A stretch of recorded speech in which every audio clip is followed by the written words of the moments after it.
Hello baby girl. Right, where do I start? I watched a video, obviously, because I'm doing a video response. First off, IIHuk, you can get business cards, and then on the back of on the front it says about the charity, but on the back it basically describes exactly what IIHuk is. I'm doing it now. It describes exactly what IIH is. I walk with a stick, and the amount of people have gone, "Oh, what you done?" I just turn around and I hand them a business card. It's so much easier. And then they normally look at it and go, "Huh?" and hand it back. So, but yeah, it sort of says what it is on the back. I'm going to introduce you to my best friend. As you might know, I wear normal glasses. But my best friends are my dark glasses. And as you can see, they completely block all the light out. These are the darkest that I can have, because obviously I drive. So they're the darkest I can have. But that's all I suggest. Go and get a pair of sunglasses. If you don't have to wear glasses, get some sunglasses with really thick sides that basically block all the light out. The only problem you do get is when you get really hot, they do tend to steam up. But these will also help if you have the problem going into supermarkets. And if you, basically it's the flicker of the, well, no, this is my personal opinion. This is not the opinion of any doctors or anybody clever. This is just what I've worked out. Any old TVs that flicker, it sounds stupid, but if you look away and you can see it sort of flickering, that normally means that they're really not good for you. Any lights that flicker, which you might not even tell they flicker, my kitchen light flickers, and trust me, I don't notice until I've been in there 10-15 minutes and I'm wanting to be sick. I worked this out, actually, strangely enough, when I knew it was strobe lighting, because I was in a nightclub, well, I was in a gay bar actually, and I went downstairs to the nightclubby bit, and the strobe lighting went off, and I thought I'd had knives shoved in my head. It was the most painful thing. As for the pain all around the head, completely understand that, completely know what you mean. A lot of the things, I look at your eyes, and it sounds stupid, but the way my eyes have gone, and the way yours eyes are, I'm like, yeah, that's IIH. It just seems to, that's the only place you can sort of notice it. Everything else, you look normal. You just look tired. IIH people normally just look tired. Strangely enough, you wouldn't believe this, but I went to bed at probably about 1 o'clock last night. Well, 1 o'clock is when I fell asleep. I have slept on and off all day. I've had so much sleep. I've probably had too much sleep, and I'm actually still tired. My body is, I don't know what I've done, but it is just making me sleep. Right, talking about sleeping, I do have various things that I take to sleep, but I try not to. Obviously I have other health conditions, so some of these medications might not be right, some of them may be right. I mean, you said something about morphine and all that sort of stuff. Well, I don't know if I've got a problem with that. I hope I haven't. But you also said about hormones. Well, I obviously have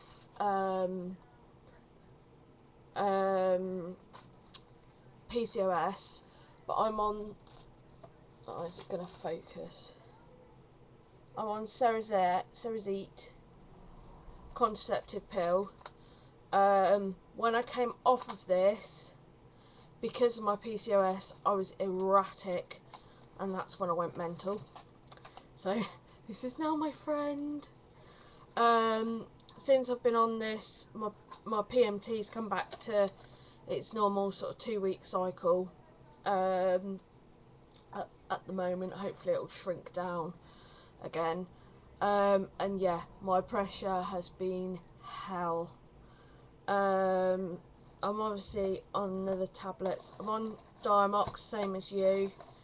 I'm on 250 milligrams, 4 of them. So that's what?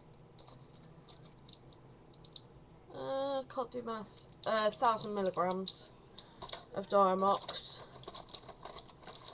Now I can't get that back in. I'm just talking about a day at the moment because it's just easier. I take that twice a day. Right, this is the one I do want to show you because this is the painkiller that has been working for me. Gabapentin. Now this is actually a epilepsy drug, a nerve pain blocker. So it actually blocks the brain receiving receptors from nerve pain. So if you get the sharp stabby pains, you can still feel them. Sometimes in the eyes, I mean, like now, I know I need to take my tablets, but now at the moment I've got stabby pains in my eyes because I'm obviously looking at my computer screen. But my dull sort of like whoop whoop whoop whoop whoop headache, hopefully you'll know what I mean by that. That's not like really horrible. It got to the point where I was it's not good.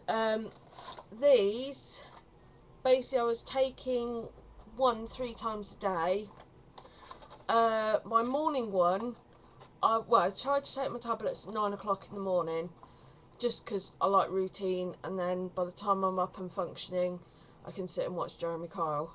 Not that I should admit that, I shouldn't.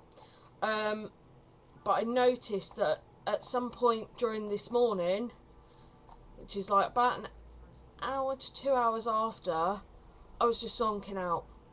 Just bang. Sometimes I wouldn't even get to see the end of Jeremy Kyle. I'd just be like, boom. But weirdly enough, any other time of the day I've taken them, they don't affect me. My doctor doesn't understand it. I don't understand it. So I take 1 in the morning, 2 at tea time, and 2 sort of about now-ish, and 2 late at night, bedtime. Like I say, the ones at bed and the ones in the afternoon don't really do anything.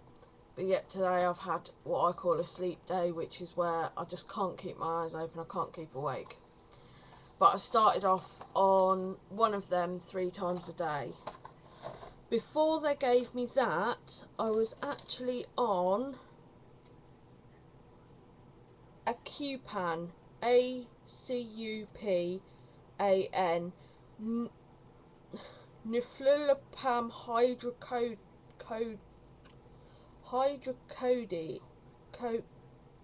I don't know, hopefully my webcam will pick it up. Come on, focus. No, it's not going to focus, is it? If you want, I can tell you this one on Facebook. This was taken, I still use this actually when I'm really ill. This blocks pain, but this is more like a painkiller rather than nerve painkiller. And yeah, they can just dope you out, which is a bit of a nightmare. And then I'm obviously on hay fever tablet, and if all else fails and I can't sleep, I've got diazepam or trimazepam or lorazepam. That's just because I'm spoilt. And I've got my antidepressant, which is sertraline, that I'm on. So that's my drugs. I want to tell you about my glasses, my drugs. Going back to the eyes, annoyingly I can't find this again, but this is from Soap and Glory, and it's Won't Believe Your Eyes. And basically it's like a little, it's got 3 little balls, and you squeeze it and a little bit of stuff comes out. and it's just, oh, you're only supposed to put it under your eye like that, and you know what, it is the nicest thing ever. Now you can't see me because my screensaver's come on, and there's like no light in here. There we go, I'm back, sorry. That means I got to 10 minutes, so I really should shut up because my video is now longer than yours. Depending on whether you have papillodemas, which is where the optical nerve is swollen at the back of the eye, I don't know whether that makes a difference with your photophobia and photosensitivity, or whatever it's called. I know that I obviously have got PAPs, or papillodemas, so I do, it could be that, or it could be IIH. I honestly don't know. Really, with all these neurologists, you do tend to feel after a while that you know more than them. I'm lucky now because with the neurologist I've got, he seems to know as much as I do, which is, it's better when he knows more than I do. He told me that the gabapentin, I can go a lot higher on them before we want to worry. He's also agreed that if I don't get the surgery straight away, which he assured me yesterday that it would be within 2 weeks of the 4th of meeting the surgeon, he said he'd get a lumbar puncture sorted for me. But he was very reluctant to give me any lumbar punctures. He didn't really want to give me the last one. It was only because I went, well, no, I'm still ill, give me a lumbar puncture, that I actually got one. And that was my most horrific one, because I obviously had a junior do it, and that's when it failed 4 times, and that's when I then had to beg to have the original person come and do it, who really shouldn't have been doing it, but because I'd built up a rapport with the young man, he did it for me. A lot of the things you're saying are very, very close to my story, and probably everybody else IIH wise out there. Hormones do play a lot to do with it. Don't get stressed. Don't lay down to sleep. If you can, try and sort of sit up and sleep. But that does then, well, for me it affects my hips and back. So it's that happy medium of knowing when you can and can't lay down. Don't say, like, lay around in bed. As horrible as it is, if you wake up, the worst thing you can do is lay in bed. No matter how rough you feel, you've just got to at least sit up. I thought the person who told me that was mental, but I started doing it, and you know what, it does help. I've had, just to warn you, just so that you don't freak out, I've had it before now when I've had my head forward like this, because I was looking at my phone, and then all of a sudden I could smell like a burning. And it obviously was the group that you're involved in said that it was probably pooling of the water. It's where the CF, whatever it is, fluid had sort of collected and pushed on something or done something. The neck pain is normal because obviously it's all connected with the pressure. If the pressure's high in your head, it'll also go down your back and spine. I find that a good massage helps, but there's no proof that that helps IIH.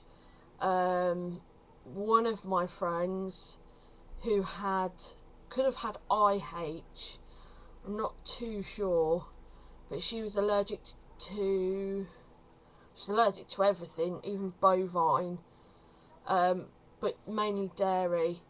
I've noticed since I've kind of stopped having dairy, and then yesterday morning and this morning I've had cereal which obviously has milk with it, and I think that's why I'm feeling like really like today. I don't really know. I'm just a sufferer. But like I say, if you go to the IIHuk website, they have got all the information.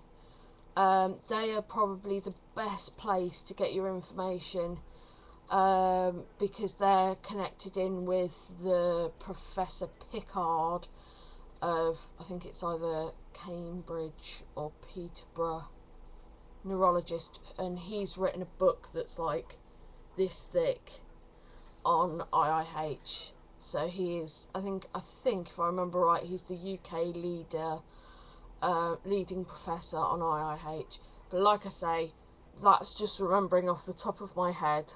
But I'm sure when you become a member, unfortunately I didn't get them, because it was they were updating the sheets. But when you become a member, you get all the worksheet kind of things. I don't know, because I didn't get them.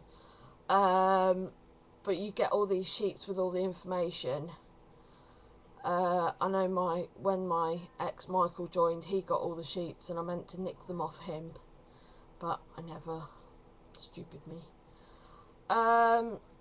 So yeah, they're probably your best port of call.